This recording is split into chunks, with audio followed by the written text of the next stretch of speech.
the Venus Project. If you haven't heard of it before, you've probably heard of the Zeitgeist movie or the Zeitgeist movement. These are it and the Venus Project are these ideas that have caught a lot of momentum.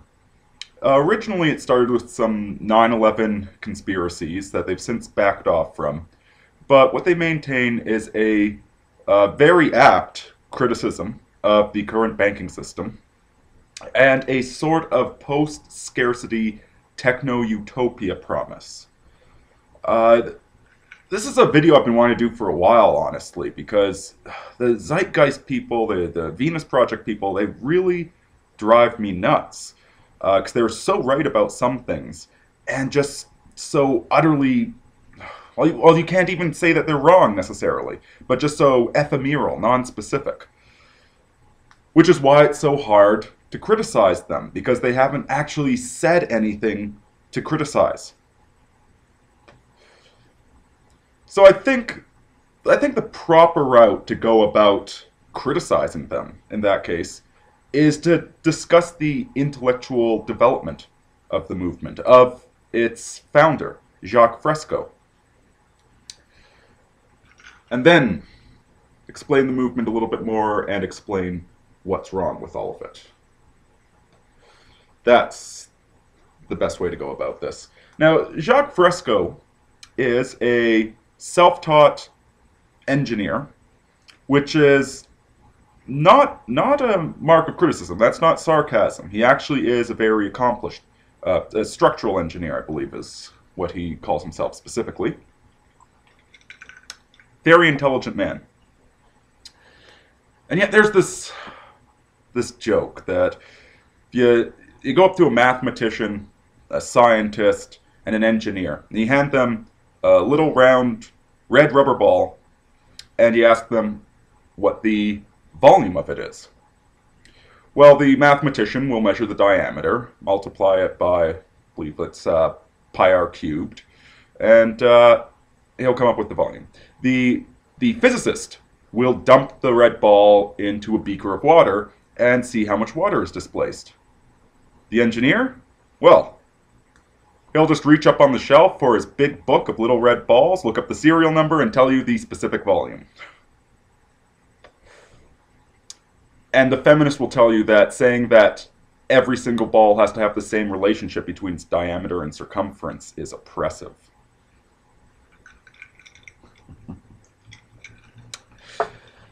The point of this joke is that engineers, and I love engineers, most of my family are engineers, really admire what they do, but they have a certain blindness to the way they look at the world.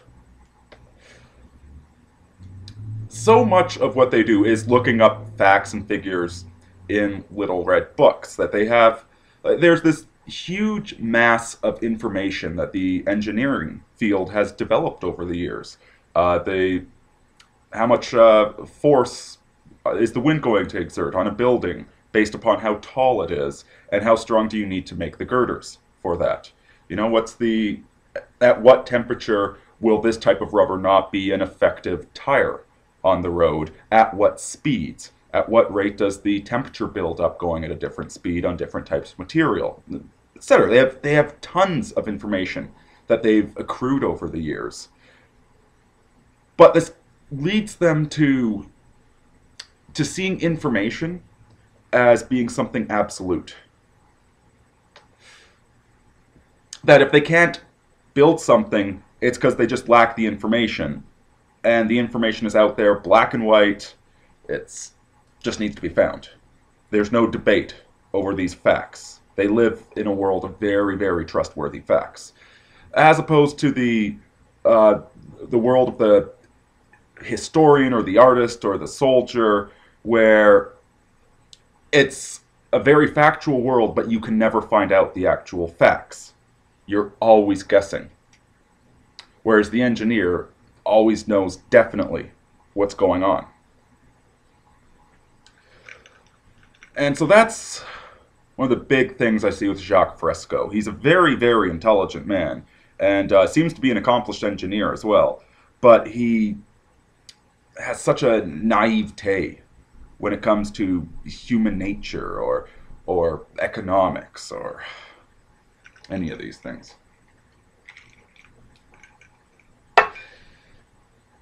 Now, the inception of kind of his political thinking began during the Great Depression. Now, of course, we're all good Austrians. We know that the measures used to try and save people from the Great Depression just wound up extenuating a 2-year depression into a 10-year depression. And that it wasn't World War II that solved the Great Depression. It was the fact that governments were so broke, they had to stop messing with the economy at the end of World War II. And then a recovery happened. Now, we all know this. But imagine yourself, if you could go back to 1929, you're the president, you're Hoover, or you're Hoover's right-hand man, everything is going fine, the economy is booming, and all of a sudden, bam! Wall Street crash, as well as a dust bowl in the Central Americas. All of this stuff happens instantaneously. Overnight, this golden economy just goes down the crapper, and people are starving. What are you going to do?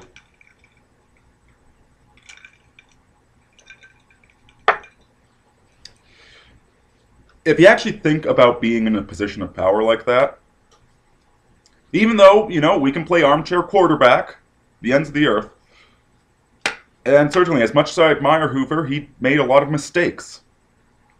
But who could have done better at the time? We hadn't run into something like this before. It's the beginning of the technological society where we're all very divorced from the land. We rely upon the economy to be stable just to eat. Unlike, 500 years ago, you could just grow your own food. It would suck, but you could survive.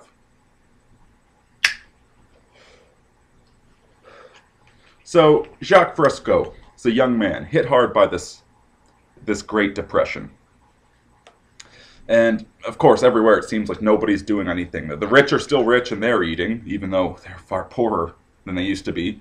And their businesses are being manipulated and controlled by the government. But it's understandable that you'd think that somebody should do something.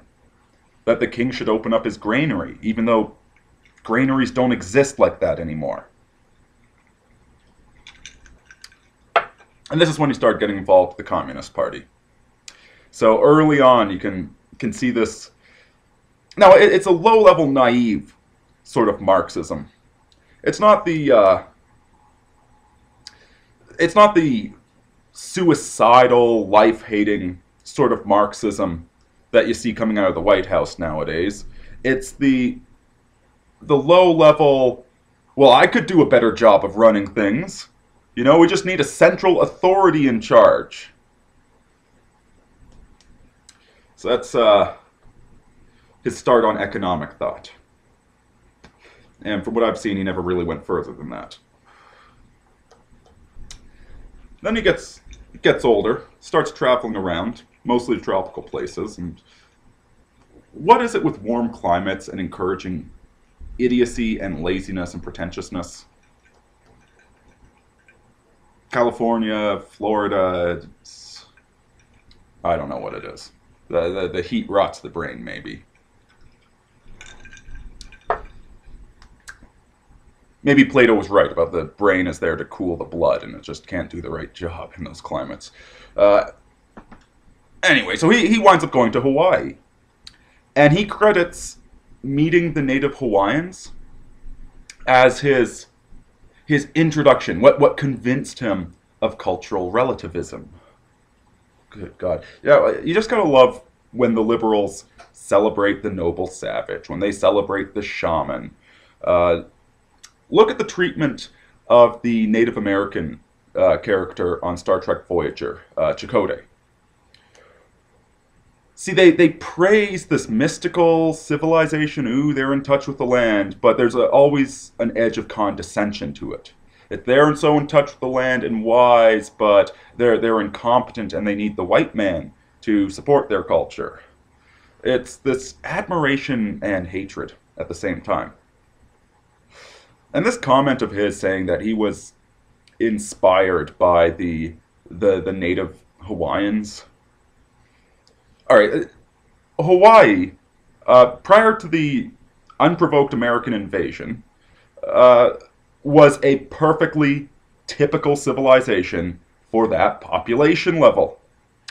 Now I'm not an expert on Hawaii in particular, but given the population was in the tens of thousands of people living there, it looked exactly like every other civilization with that number of people and those resources available to them. So of course, they had marriage. Every society has had marriage. They had a monarchy that was a bit of a theocracy, although I believe the priests and the king were somewhat separated. They had division of labor, a bit of a caste system. They looked like any other civilization. Now, certainly mimetics affects things in many ways. You're going to have the same type of practice, practiced in many different ways in different areas. There's a lot of different ways that you can have prostitution, for example. In the Muslim world, it's a short-term one-night marriage or something like that.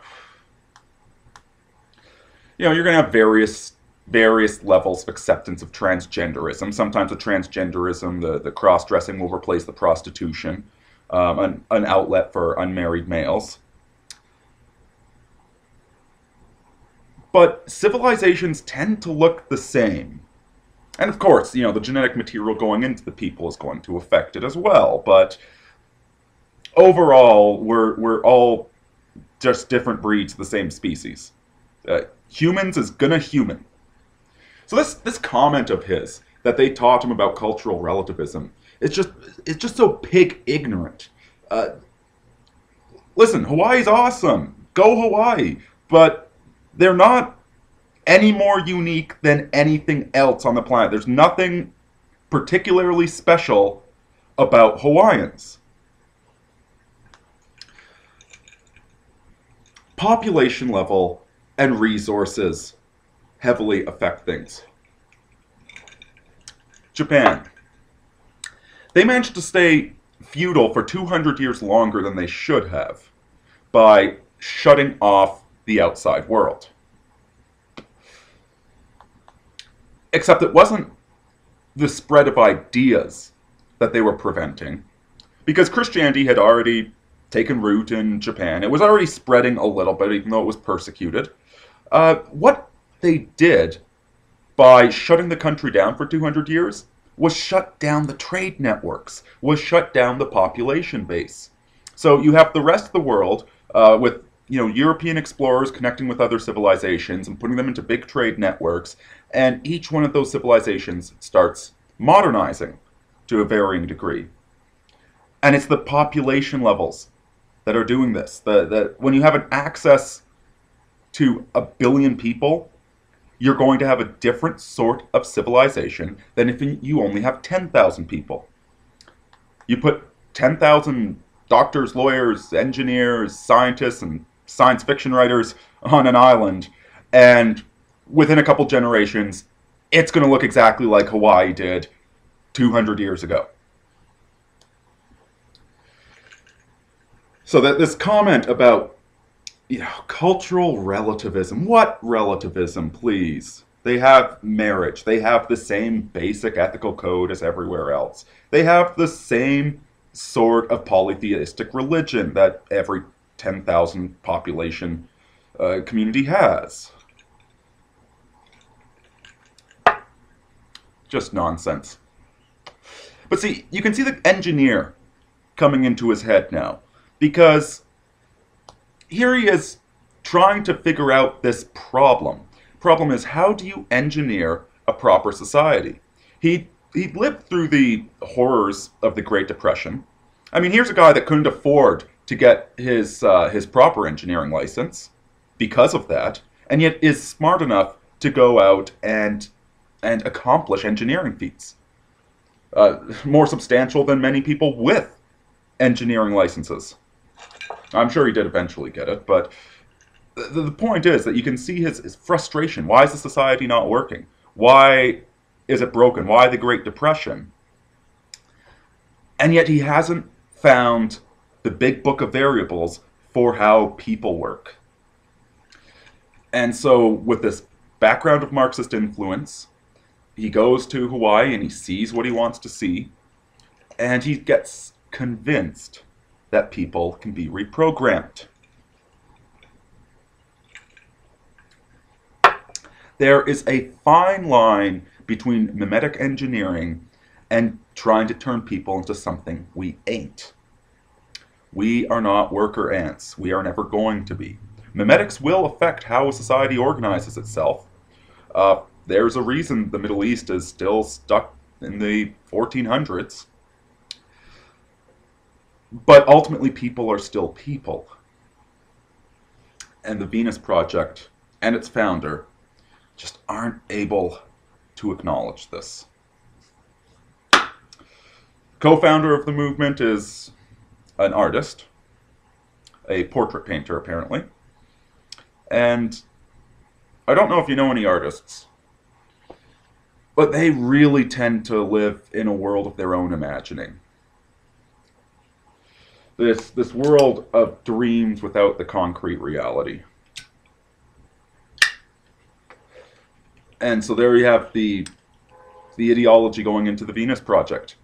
On the one hand, the engineer that thinks everything can be a number, that everything can be boiled down to a known fact. And the other extreme, the artist, where, to quote Futurama, being a scientist is just imagining things and then making them happen. Nowhere do you see the practical, real world soldier, politician, historian. None of that grappling with heuristics and assumptions and prejudices and a biased approach to reality. So that's the background to it. So what exactly is the Venus Project? Well, for one thing, it's zero scarcity. Now again, the problem with the Venus Project is they don't know anything about economics. Economics, go talk to Aaron Clarey. He can pick out a few variables and he will make good assumptions and give you an answer that is probably correct. Because he is a very, very goddamn good economist. He can take limited data, not enough data. You never have enough data. When you're judging somebody on their credit score, should I lend this person money? You never have enough data. You're looking at maybe 500 pieces of information when you need 50,000. But a good economist can pick out the relevant sources of data, filter out the noise, and come up with a probabilistically correct decision. That if he lends money to 100 people, 99 of them are going to pay it back. On the Venus Project, no training on economics. So, the zero scarcity economy. We're already seeing the zero scarcity economy rapidly approaching. I have mentioned this before, so I won't go into too much detail, but music.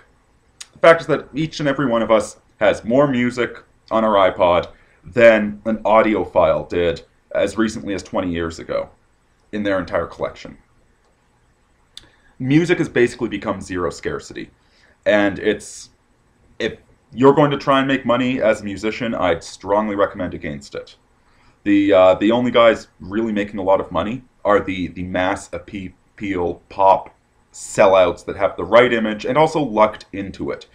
Justin Bieber was from one of those stupid reality shows or something. Anybody could have been Justin Bieber. Like there's a million other potential Justin Biebers out there. He's the one that got selected, and he'll make a lot of money. And all these other equally talented kids will go nowhere.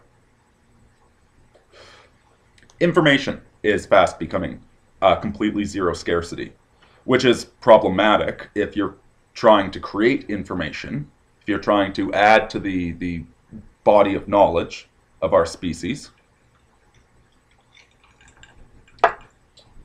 And it's quite possible that energy will become zero scarcity in the near future. So all of these things spell a certain sort of economic upset, and we should have a plan to deal with these things. Mind you, right now we're too busy creating the Greatest Depression to even think about the shocks of zero scarcity, so best of luck with that. But it doesn't mean that the Venus Project is doing a good job. So they envisioned this post-scarcity utopia. Now, some of this, and this is all, of course, very 1950s, 1960s science fiction. Star Trek universe that they never quite explain how things work on Earth. Supposedly it's a paradise. Let's not look directly at it. So, certainly we see in our major cities that a lot of transit has become free. Here in Calgary, the train downtown is free. If you want to catch for 5 blocks from one end of downtown to the other, it's free. You don't have to buy a ticket. And you're probably going to see more and more of that. And it might even get to the point where instead of cars, we have automated self-driving taxis that are free. They're covered by your taxes. Now, when we're talking about future economics, and when we're talking about zero scarcity, and we look at ideas like this, we are still being realists. We are still being economists. We have, there's entire people that civil engineers that focus on how to charge the right amount for a train ticket so that people won't abuse the system, but that less people will drive so they don't have to spend money repairing the roads constantly. That's not what the Venus Project is doing.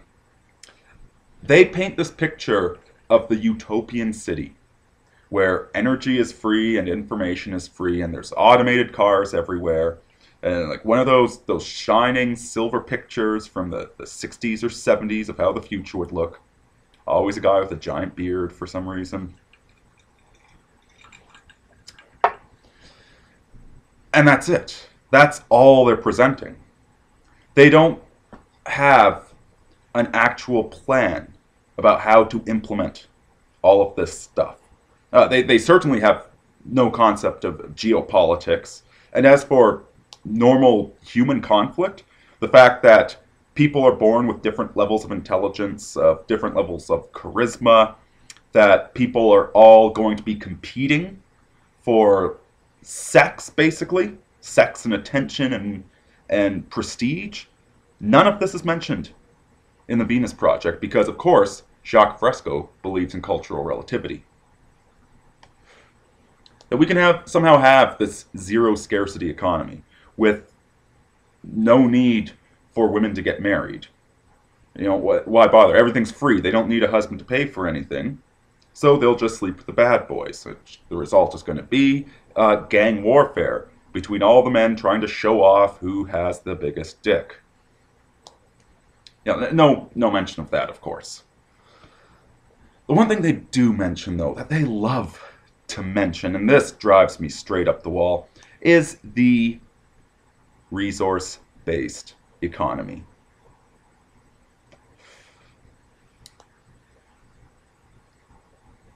You know what a resource-based economy is?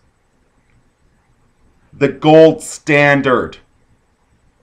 Gold is a resource.